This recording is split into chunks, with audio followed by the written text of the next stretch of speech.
ये देखो टीचर के साथ अन्याय। दिन प्रतिदिन मुद्दा गर्माता जा रहा है। एसएससी से जुड़ी मामला जो अभी तक निष्पादन नहीं हो रहा है।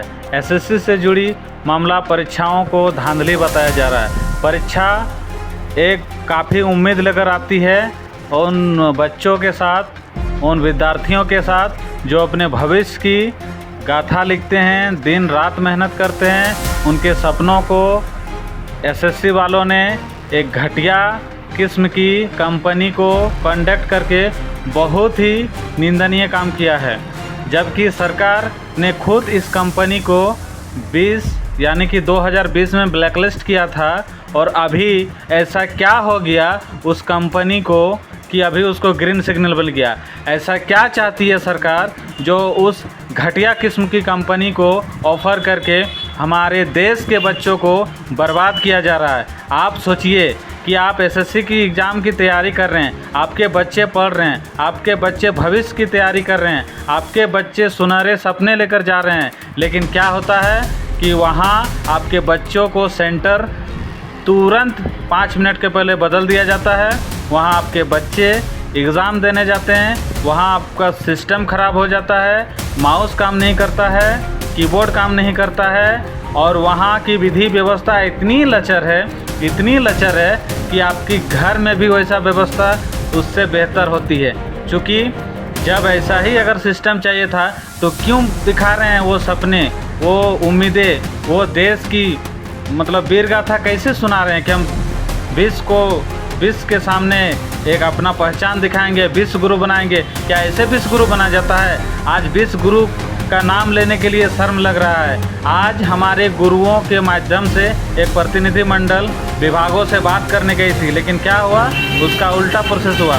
जबकि सारे शिक्षकों को मारकर पीटकर भगा दिया गया।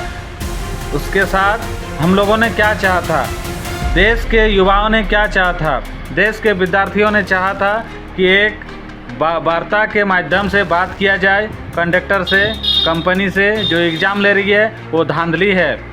जबकि इस धांधली को वास्तविकता से नहीं ले रही है। इस कंपनी को तुरंत अविलंब निष्क्रिय करके हटाया जाए। जबकि इससे पहले टीसीएस कंपनी ले रही थी एग्ज़ाम, जो कि सुचारू रूप से चला रही थी।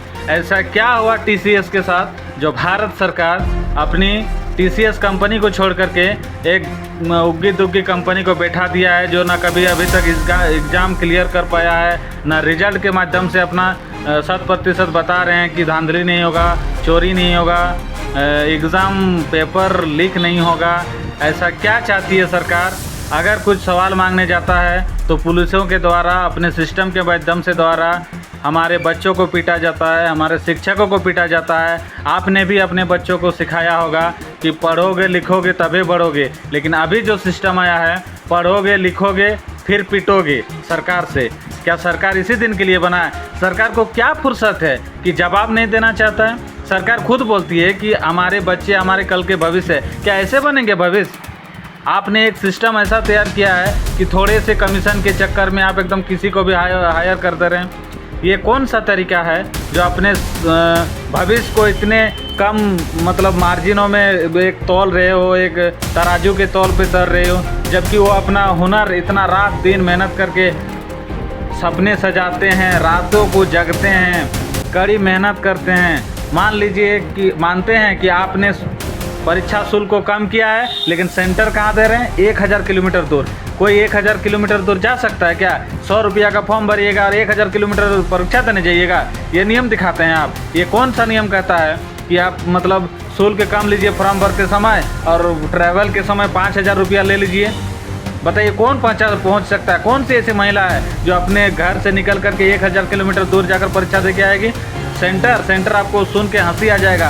अंडमान निकोबार में सेंटर दे दिया जाता है। सेंटर इतना घटिया कि वहाँ का मतलब गार्ड रूम ना सही, वहाँ तौलिया सुखा रहा है, वहाँ बोर्ड टूटा हुआ है, सीसीटीवी का कोई व्यवस्था नहीं है, कंप्यूटर का तो एकदम मतलब नाम निशाने नहीं है, कंप्यूटर बोलने में भी उसको शर्म लग रहा है। ये स्थिति आज बना दिया गया है। और क्या होता है, अभी तक क्लियरेंस नहीं किया गया। इतने हजारों सैकड़ों तरह के मंत्री बनाए गए हैं, पता नहीं मंत्रियों को आता कि नहीं आता है, मंत्री का मोह नहीं आता है इन लोगों को, पता नहीं इन बच्चों का क्या होगा भविष्य। आगे आप लोग बताइए अपना राय और कमेंट दे करके कि इस भारत देश में वास्तव में ये भाजपा सरकार जो आई है अपना तानाशाही चला रही है और इस मुद्दे को लेकर के ना राजनीतिक तुल लेते हुए अपने भविष्य और देश को गढ़ने का ज़रूरत है। आज आपको आंख दिखाना चाहिए पाकिस्तान को, आंख दिखाना चाहिए अमेरिका जैसे देश को, लेकिन आप आंख आपने किसको दिखाया? अपने घर के बच्चों को दिखाया, अपने घर के बच्चे को तोड़ा है, अपने घर के बच्चे को मारा है, अपने घर के बच्चे को शिक्षकों को पीटा है। ये अपनी मर्दानगी दिखा रहे हैं, ये अपनी फीट थपथपा रहे हैं अपनी सरकार की। आप लोग से विशेष अनुरोध करते हैं, आप इन वीडियो को ज़्यादा से ज़्यादा शेयर कीजिए, उन अभिभावकों के पास पहुंचाइए, उन बच्चों को मतलब सपोर्ट में रहिए जो आज लड़ रहे हैं, हमारे बच्चों के लिए लड़ रहे हैं, हमारे आगे आने वाले भविष्य के लिए लड़ रहे हैं। तो आप सभी लोगों को एक विशेष उम्मीद करते हैं कि इस वीडियो को आगे पहुंचाइए, इस आवाज़ को और आगे बढ़ाइए और सरकार से सवाल कीजिए, क्या इस तरह का भारत सोचे थे आप लोग? क्या इस तरह से भारत मजबूत होगा? क्या इस तरह से आत्मनिर्भर बनेगा?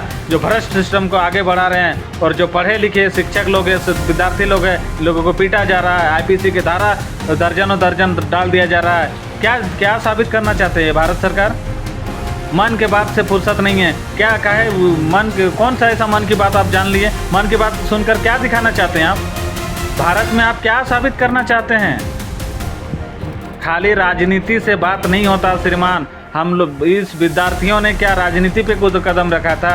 इन विद्यार्थियों ने क्या विरोध किया था आपका कि एक सही से एग्ज़ाम ले लीजिए? अगर नहीं भी, अगर बात भी क्या करने गए थे, या फिर कि आप अगर एग्ज़ाम लेना चाहते हैं तो सही ढंग से लीजिए वरना बंद कर दीजिए। इसमें भी आप अपना प्रतिक्रिया नहीं दे पा रहे हैं। क्यों बने हैं सरकार? जब जवाब ही नहीं देना है तो सरकार के बैठने का काम ही नहीं है।